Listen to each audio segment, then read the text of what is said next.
So guys, gagawa tayo ng kilawin na fish. Ito guys yung traditional sa amin guys sa lugar ng Cebu. So yan, fresh to guys. Ngayong morning lang ito nakukuha guys.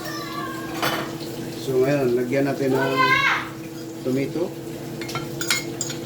onions, ginger, at onion leaves. Yan guys yung mga ingredient guys.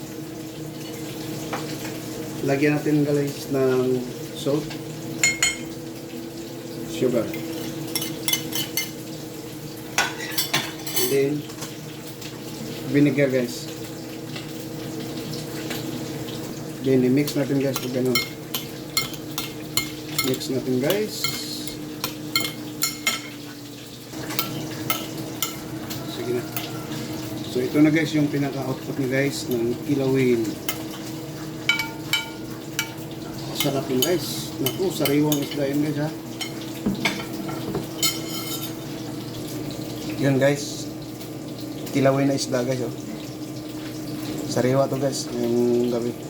Ngayong umaga lang kuha ko. So thank you guys sa nanood at sa may gusto mag-like and share itong video na ito. Salamat and have a good day.